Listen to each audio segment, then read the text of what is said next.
I begin by posing several Je questions commencerai par meant poser for plusieurs questions pour que vous les méditiez. Quel genre d'histoire êtes-vous en train d'écrire pour votre vie? Y décrivez-vous un chemin droit et étroit?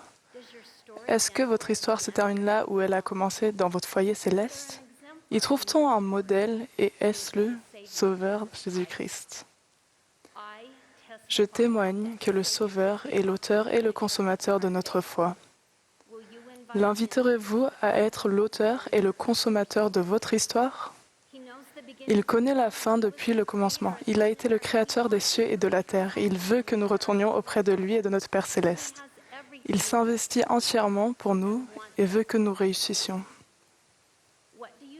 Qu'est-ce qui nous empêche alors de lui confier notre histoire? L'illustration suivante vous aidera peut-être dans votre auto-évaluation. Un avocat plaidant efficace sait que lors d'un contre-interrogatoire, on ne pose pas de questions à un témoin dont on ne connaît pas déjà la réponse. Le faire consisterait à inviter le témoin à vous dire, à vous, ainsi qu'au juge et au jury, quelque chose que vous ignorez. Sa réponse pourrait vous surprendre ou être contraire au schéma narratif que vous avez élaboré pour plaider votre cas. S'il est peu judicieux pour un avocat de poser à un témoin une question dont il ne connaît pas déjà la réponse, c'est tout le contraire pour nous.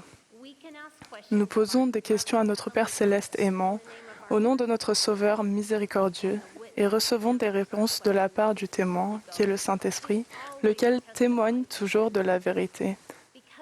Sachant que le Saint-Esprit agit en parfaite unité avec notre Père céleste et Jésus-Christ, nous savons que ces manifestations sont fiables. Pourquoi, alors, sommes-nous parfois réticents à demander ce genre d'aide céleste, cette vérité qui nous est manifestée par le Saint-Esprit? Pourquoi hésitons-nous à poser une question dont nous ne connaissons pas la réponse, alors que non seulement le témoin est un ami, mais il dira toujours la vérité? Est-ce parce que nous n'avons pas la foi suffisante d'accepter la réponse qu'il pourrait nous donner? Est-ce parce que la femme ou l'homme naturel en nous est réticent à remettre complètement sa vie entre les mains du Seigneur et à lui faire entièrement confiance? Est-ce pour cela que nous choisissons de nous en tenir à la version confortable de l'histoire que nous avons nous-mêmes écrite et qui est vierge de toute modification de la part du maître-auteur? Nous ne voulons pas poser de questions et obtenir de réponses qui ne s'inscriraient pas parfaitement dans l'histoire que nous écrivons pour notre vie. En toute franchise, certainement peu d'entre nous incluraient dans leur histoire les épreuves qui nous raffinent. Pourtant, n'aimons-nous pas lire l'apogée glorieux d'une histoire dans laquelle le protagoniste surmonte la difficulté? Les épreuves sont les éléments de l'intrigue qui rendent nos histoires préférées convaincantes, intemporelles, inspirantes et dignes d'être racontées. Les beaux combats au cœur de nos histoires sont ce qui nous rapproche du Sauveur et nous raffinent et nous rendent plus semblables à lui. Pour que David vainque Goliath, il fallait que le garçon affronte le géant. S'il avait rédigé une histoire confortable, David serait retourné à garder des moutons. Au lieu de cela, il a réfléchi à l'expérience qu'il avait eue en sauvant des agneaux, des griffes d'un lion et d'un ours. Et s'appuyant sur ses exploits héroïques, il a rassemblé la foi et le courage de laisser Dieu écrire son histoire. Il a déclaré « L'Éternel qui m'a délivré de la griffe du lion et de la patte de l'ours me délivrera aussi de la main de ce Philistin. » Parce qu'il avait le désir de laisser Dieu prévaloir, d'être à l'écoute du Saint-Esprit et de laisser le Sauveur être l'auteur et le consommateur de son histoire, le jeune David a vaincu Goliath et a sauvé son peuple.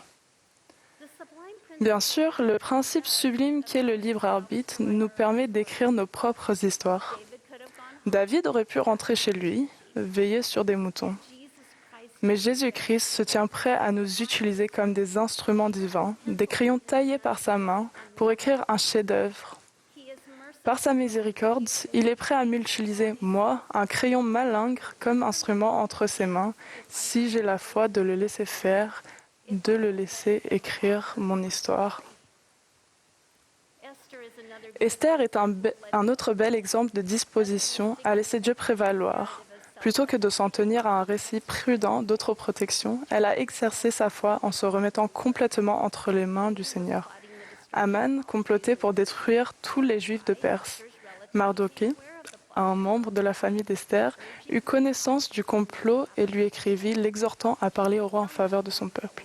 Esther expliqua à Mardochée que quiconque s'approchait du roi sans être convoqué était passible de mort. Mais dans un acte de foi formidable, elle demanda à Mardochée de rassembler les Juifs et de jeûner pour elle. Elle déclara, « Moi aussi je jeûnerai de même avec mes servantes, puis j'entrerai chez le roi, malgré la loi.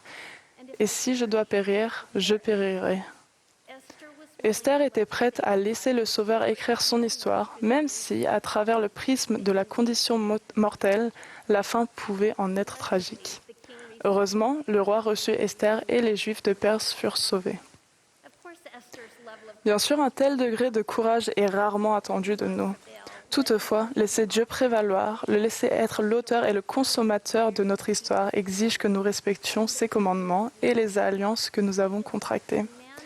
C'est notre respect des commandements et de nos alliances qui ouvrira la loi de communication pour que nous recevions la révélation par l'intermédiaire du Saint-Esprit. Et c'est grâce aux manifestations de l'Esprit que nous sentirons la main du Maître écrire notre histoire avec nous. En avril 2021, notre prophète Russell Nelson nous a demandé de réfléchir à ce que nous ferions si nous avions plus de foi en Jésus-Christ. Avec plus de foi en Jésus-Christ, nous poserions des questions dont nous ne connaissons pas les réponses.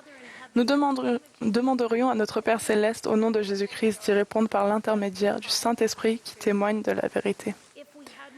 Si nous avions plus de foi, nous poserions ces questions, puis serions prêts à en accepter les réponses, même si elles n'ont pas leur place dans notre récit confortable. Et si nous agissons avec foi en Jésus-Christ, nous avons la promesse que notre foi en lui, en tant qu'auteur et consommateur de notre histoire, grandira. Le président Nelson a déclaré que nous recevrons plus de foi en faisant quelque chose qui demande plus de foi. Ainsi, un couple sans enfant souffrant d'infertilité pourrait demander avec foi s'il doit adopter des enfants, étant prêt à accepter la réponse même si l'histoire qu'il aurait souhaitée pour sa vie incluait une naissance miraculeuse. Un couple d'âge mûr pourrait demander s'il est temps pour lui de faire une mission, étant prêt à partir, même si l'histoire qu'il aurait souhaitée pour sa vie incluait une carrière professionnelle plus longue. Ou alors la réponse sera « pas encore », et il l'apprendra dans les chapitres ultérieurs de son histoire pourquoi on avait besoin qu'il reste chez lui un peu plus longtemps. Un adolescent ou une adolescente pourrait demander avec foi ce qui a le plus de valeur entre la poursuite d'une activité sportive, académique ou musicale, étant disposé à suivre les incitations du témoin parfait, le Saint-Esprit. Pourquoi voulons-nous que le Seigneur soit l'auteur et le consommateur de notre histoire? Parce qu'il connaît parfaitement notre potentiel, il nous conduira là où nous n'aurions jamais imaginé aller. Il peut faire de nous un David ou une Esther. Il nous poussera un peu plus loin et nous raffinera pour que nous lui ressemblions davantage. Ce que nous accomplirons en agissant avec plus de foi augmentera notre foi en Jésus-Christ. Frères et sœurs, il y a tout juste un an, notre cher prophète a demandé « Êtes-vous disposés à laisser Dieu prévaloir dans votre vie ?» Êtes-vous disposés à laisser toutes vos autres ambitions de côté et à donner la préséance à tout ce qu'il a besoin que vous fassiez? À ces demandes prophétiques, j'ajoute humblement, lui demanderez-vous d'être l'auteur et le consommateur de votre histoire? Dans Apocalypse, nous apprenons que nous nous tiendrons devant Dieu pour être jugés selon ce qui est écrit dans nos livres de vie conformément à nos œuvres. Nous serons jugés selon les livres de notre vie. Nous pouvons choisir d'écrire une histoire confortable, ou nous pouvons laisser l'auteur et consommateur divin écrire notre histoire avec nous, en acceptant que le rôle pour lequel il a besoin de nous prenne le pas sur nos autres ambitions. Laissez Jésus-Christ être l'auteur et le consommateur de votre histoire. Laissez le Saint-Esprit être votre témoin. Écrivez une histoire dans laquelle le chemin sur lequel vous avancez est droit et vous ramène à votre foyer céleste pour y vivre en présence de Dieu. Servez-vous de l'adversité et de l'affliction qui font parmi de chaque bonne histoire comme d'un moyen pour vous rapprocher de Jésus-Christ et devenir davantage semblable à lui. Écrivez une histoire dans laquelle vous reconnaissez que les cieux sont ouverts. Posez des questions dont vous ne connaissez pas les réponses, sachant que Dieu est disposé à vous faire connaître sa volonté par l'intermédiaire du Saint-Esprit. Faites en sorte que votre histoire soit un récit de foi suivant notre modèle, le Sauveur Jésus-Christ. Au nom de Jésus-Christ, Amen.